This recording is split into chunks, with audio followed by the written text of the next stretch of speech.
हालांकि अभी तक हमारे देश में 5G नेटवर्क का कोई अता पता नहीं है, लेकिन इसके बावजूद स्मार्टफोन कंपनियां लगातार 5G फोन्स लॉन्च कर रही हैं। और मजे की बात यह है कि लोग खरीद भी रहे हैं। लेकिन सवाल यह है कि 5G के नाम पर बेचे जा रहे फोन्स असल में 5G फोन्स हैं भी या नहीं, क्योंकि ज्यादातर कंपनियां 5G फोन्स के नाम पर सिर्फ धोखा दे रही हैं। वे अपने फोन्स में प्रॉपर 5G का सपोर्ट नहीं दे रही हैं। इसीलिए फोन खरीदने से पहले आप जान लीजिए कि ट्रू 5G फोन क्या होता है। चलिए जानते हैं कि 5G NR क्या है। 5G NR का अर्थ है 5th जनरेशन न्यू रेडियो। हालांकि अब तक आप इसके बारे में काफी कुछ सुन चुके होंगे, जैसे कि यह 5th जनरेशन की वायरलेस नेटवर्क टेक्नोलॉजी है। इसमें 4G से करीब 100 गुना तेज इंटरनेट स्पीड मिलेगी, लिटेंसी रेट बहुत ही कम होगी, वगैरह वगैरह। लेकिन यह नहीं सुना होगा कि भारत में 5G नेटवर्क कौन कौन से बैंड्स पर संचालित होगा और उनकी फ्रीक्वेंसी क्या होगी। साथ ही इस वक्त जो 5G स्मार्टफोन्स आ रहे हैं वे कौन कौन से 5G बैंड्स के साथ आ रहे हैं। हालांकि भारत में अभी तक 5G सेवा शुरू नहीं हुई है, लेकिन फोन आ चुके हैं। लेकिन अभी तक भारत में जितने भी 5G फोन लॉन्च हुए हैं वे पूरी तरह 5G को सपोर्ट नहीं करते हैं, क्योंकि ज्यादातर फोन्स में सिर्फ इक्का दुक्का 5G बैंड्स का सपोर्ट दिया गया है। असल में 5G नेटवर्क दो प्रकार के हैं, एक बेसिक 5G और दूसरा true 5G। Number 1 basic 5G।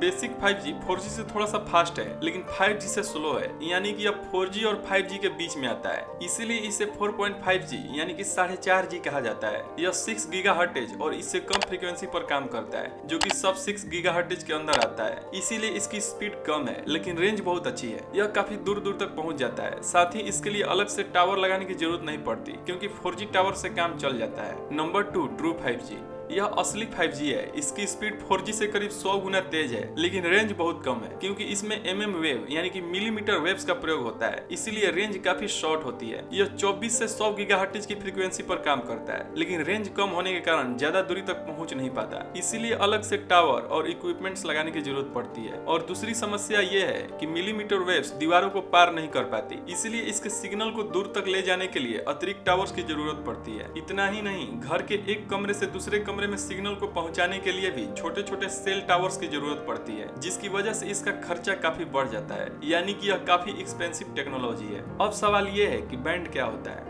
तो बैंड असल में रेडियो फ्रीक्वेंसी की एक स्पेसिफिक रेंज को दर्शाता है, यानी रेडियो फ्रीक्वेंसी की अधिकतम और न्यूनतम सीमा को दर्शाता है। जैसे कि N261 एक mm वेव बैंड है, जिसकी न्यूनतम फ्रीक्वेंसी 27.5 गीगाहर्ट्ज और अधिकतम फ्रीक्वेंसी 28.35 गीगाहर्ट्ज है। इस तरह प्रत्येक बैंड की एक वेरी लो फ्रीक्वेंसी और एक्सट्रीमली हाई फ्रीक्वेंसी होती है। अगर 5G बैंड्स की बात करें तो इसमें दो तरह के फ्रीक्वेंसी बैंड शामिल हैं, एक सब 6 बैंड्स और दूसरे mm वेव बैंड्स। सब 6 बैंड्स इस कैटेगरी में उन बैंड्स को रखा गया है जो 450 मेगाहर्ट्ज से लेकर 6000 मेगाहर्ट्ज यानी कि 6 गीगाहर्ट्ज तक की फ्रीक्वेंसी पर काम करते हैं। इसके अलावा और भी कई सारे सब 6 बैंड्स हैं, लेकिन उम्मीद की जा रही है कि भारत में यही 5G बैंड्स उपलब्ध होंगे। इसीलिए ज्यादातर स्मार्टफोन कंपनियां अपने फोन्स में इन्हीं बैंड्स का सपोर्ट दे रही हैं। MM वेव बैंड्स इस कैटेगरी में उन बैंड्स को रखा गया है जो 24 गीगाहर्ट्ज से लेकर 100 गीगाहर्ट्ज तक की फ्रीक्वेंसी पर काम करते हैं, यानी कि हाई फ्रीक्वेंसी वाले बैंड्स को रखा गया है। अब बात करते हैं कि 5G फोन्स के नाम पर कंपनियां बेवकूफ कैसे बना रही हैं। तो अभी तक मार्केट में जितने भी 5G स्मार्टफोन्स लॉन्च हुए हैं वे सब 5G के नाम पर धोखा है, क्योंकि किसी भी फोन में प्रॉपर 5G का सपोर्ट नहीं है। किसी फोन में एक बैंड है तो किसी में 2 बैंड्स। अगर एप्पल और सैमसंग के फ्लैगशिप फोन्स को छोड़ दें तो कोई भी फोन ऐसा नहीं है जिसे 5G फोन कह सके। मतलब 5G के नाम पर सिर्फ बेवकूफ बनाया जा रहा है। उदाहरण के लिए OnePlus Nord में सिर्फ N78 ब्रांड दिया गया है, साथ ही OnePlus 8T में भी सेम यही बैंड दिया गया है। जरा सोचिए, अगर ये बैंड शुरू नहीं हुआ तो ये फोन किस काम के रह जाएंगे। और यही हाल लगभग सारे फोन का है, चाहे वो किसी भी कंपनी के हो। माना कि भारत में अभी ट्रू 5G सर्विस शुरू होने में समय है, लेकिन कम से कम बेसिक 5G का सपोर्ट तो ठीक से देना चाहिए ना। ज्यादा नहीं तो कम से कम 10-15 सब 6 बैंड्स का सपोर्ट तो देना ही चाहिए। भारत में ट्रू 5G सर्विस शुरू होने में अभी समय है। उम्मीद की जा रही है कि 2025 तक यह सर्विस शुरू हो पाएगी। इसीलिए अभी ट्रू 5G फोन्स का कोई मतलब नहीं है, क्योंकि हमारे पास नेटवर्क ही नहीं है। इसीलिए एप्पल ने